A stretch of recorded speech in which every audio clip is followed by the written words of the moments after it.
Hello everyone, आज की video में हम बात करने जा रहे हैं मेज़रमेंट ऑफ वेरिएबिलिटी, यानी कि आप वेरिएबिलिटी को कैसे मेज़र करोगे उसके बारे में आज हम देखेंगे। तो इसको और भी नामों से जानते हैं, जैसे कि मेज़र ऑफ डिस्पर्जन या मेज़र ऑफ वेरिएशन या मेज़र ऑफ स्कैटर्स। हमें आवश्यकता क्यों पड़ी वेरिएबिलिटी मेज़र करने की हमें ज़रूरत क्यों पड़ी? तो क्या होता है कि हमारे पास सबसे बेस्ट टूल था किसी भी डेटा को समराइज़ करने का एवरेज फाइंड करना, यानी कि सेंट्रल टेंडेंसी फाइंड करते थे, जिससे कि हमें एवरेज मिलता था और उस एवरेज जो होता था वो किसी भी डेटा का एक ओवरव्यू था। तुरंत आप उसके बारे में, उस गिवन सैंपल के बारे में जानकारी प्राप्त कर सकते थे। लेकिन उसकी कुछ लिमिटेशन होती है और उस लिमिटेशन को दूर करता है वेरिएबिलिटी, इसीलिए हम यहाँ पे वेरिएबिलिटी को मेज़र करते हैं। एग्जाम्पल से देखिए, आपको ऐसे समझ में आएगा। अगर हमारे पास 5 बच्चों का एक ग्रुप है, सैंपल है, कोई एग्ज़ाम हुआ, उस एग्ज़ाम में उन बच्चों के जो मार्क्स आए 90 मतलब 3 बच्चों के 90 नंबर आए, और वहीं पे एक बच्चे का नंबर आया 80 और दूसरे बच्चे का नंबर आया 100 में से 0। अगर हम एवरेज फाइंड करेंगे तो एवरेज अप्रॉक्स यहाँ पे आएगा आपका लगभग 70। अगर आप एवरेज निकालोगे तो कितना आएगा, 70 आएगा।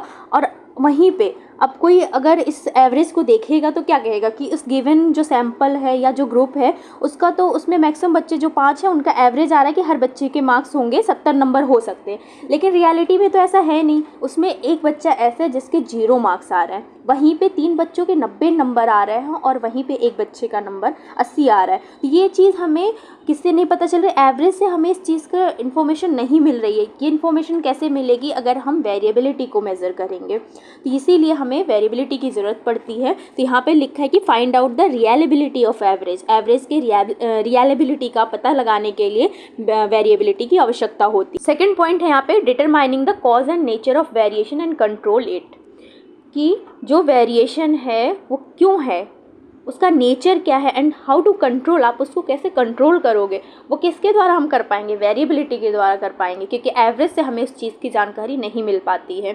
तीसरा पॉइंट है कंपेयर द 2 या more alternatives, example drug A and drug B. 2 drug के बीच में कंपेयर करना है उनका, तो वो भी वेरिएबिलिटी के द्वारा किया जाता है। 2 तरीके से मेज़र होती है variability, individual observation and sample.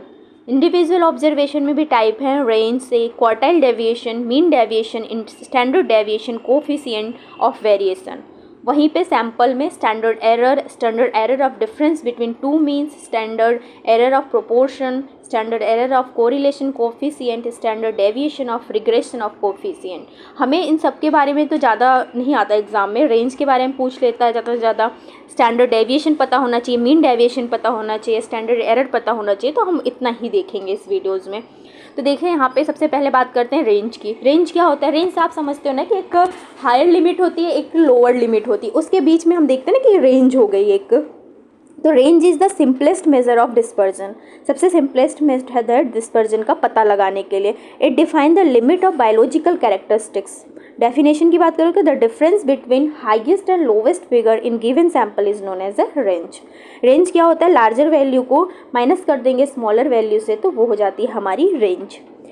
Second आता है क्वार्टाइल डेविएशन। अभी तक हमें क्या हो रहा था, हायर पता चल पा रहा था, लोअर पता चल रहा था, लेकिन मतलब बीच के डेविएशन के बारे में हमें नहीं जानकारी होती थी। वो किससे निकालते? क्वार्टाइल डेविएशन से। तो quartile deviation is nothing but is average deviation between the quartile. तो ये हो जाता है हमारा, ठीक है। तीसरा आता है मीन डेविएशन, ये थोड़ा इंपॉर्टेंट है। मीन डेविएशन क्या होता है?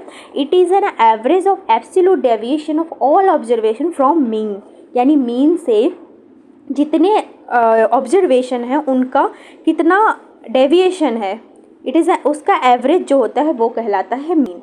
पहला स्टेप होना चाहिए, आपको मीन निकालने आना चाहिए। तो इससे पहले वाली वीडियोस में हम देखें कि आप मीन को कैसे फाइंड करोगे। अगर आपको मीन निकालने आएगा तो आप बहुत ही इजीली मीन डेविएशन भी फाइंड कर लोगे। तो हमारा पहला स्टेप क्या होगा? मीन को डिफाइन करना। जैसे आप मीन आपका निकल जाएगा, उसके बाद उनका जो मीन से बाकी जो हमारे ऑब्जर्वेशन है उसके बीच में डिफरेंस निकालेंगे और देन उन डिफरेंसेस को ऐड कर देंगे और उसको टोटल ऑब्जर्वेशन से डिवाइड कर देंगे, तो वो आ जाएगा मीन। यहाँ पे देखिए, क्वेश्चन से देखते हैं तो ज़्यादा बेटर समझ में आएगा। ये देखिए कि ये student took 5 exams in a class and had a score 93, 65, 85, 90 and 78. Find the mean deviation from her test scores. Solution क्या है, नंबर ऑफ ऑब्जर्वेशन कितने हमारे पास यहाँ पे 5 है, तो n इज इक्वल टू 5।